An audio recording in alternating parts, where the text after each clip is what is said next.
Good morning. It's August 29th, a Sunday morning. And sometime yesterday in Afghanistan, the U.S. bombed ISIS-K, looking for the planner of the suicide bombing that took place at Kabul airport. It was a drone attack, and the U.S. is not saying whether it was a success or not. And they haven't identified the planner either. But as you look at this situation, Kabul has fallen.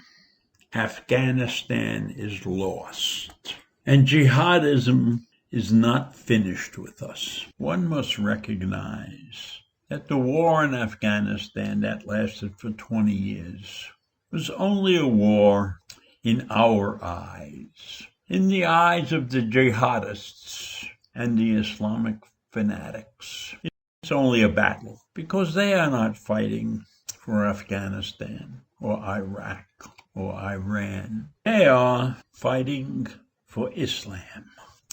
They are fighting to eliminate the infidels in this world. So, if you think you've won, you really haven't won, because we must recognize that the roots of Muslim rage run deep. Groups like the Taliban, Al-Qaeda, ISIS, and ISIS-K measure their grievance with the West in millennia, not years and not decades, millennium. So to them, this was only a small battle in the long war that they have been raging and waging for centuries. These jihadists didn't hate us because we're Americans.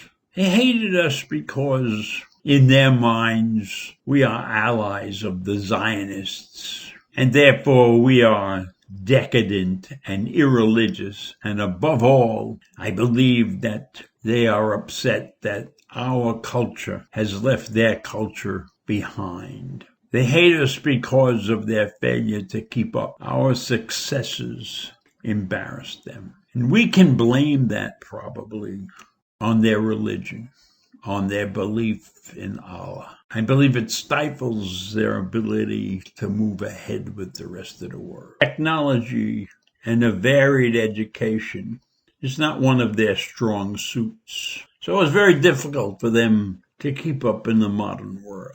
I believe that even though we're leaving Afghanistan, we are not leaving the conditions, nor have we corrected the conditions that led to many who were murdered in cold blood.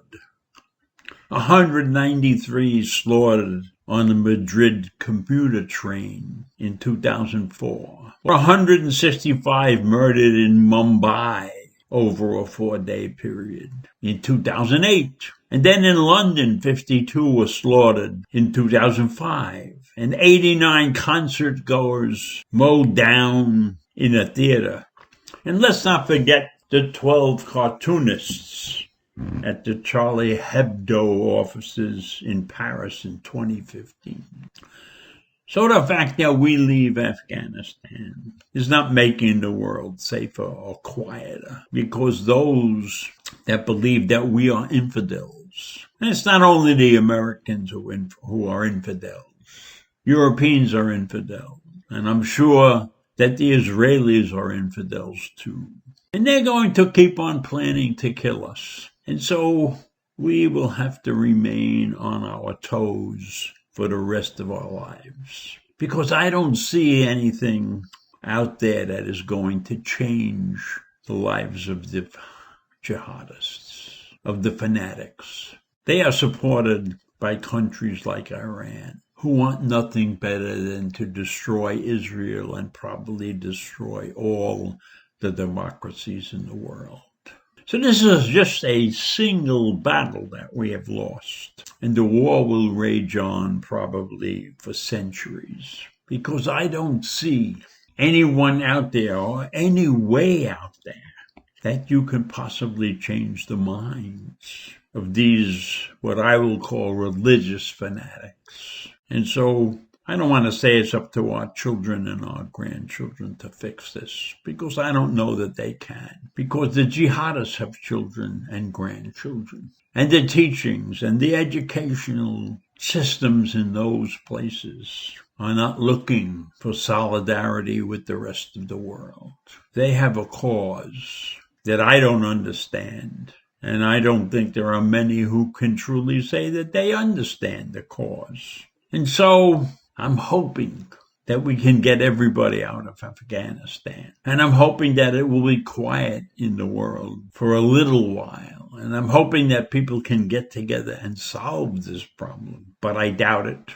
I doubt it very seriously. The numbers just don't add up to solidarity and peaceful existence, peaceful coexistence. So that's what I have to say this morning, and it's not a happy session. There's too much death and destruction for this to be anything remotely resembling happy. So I'll finish today with those thoughts, and I'll see you in the morning. Bye.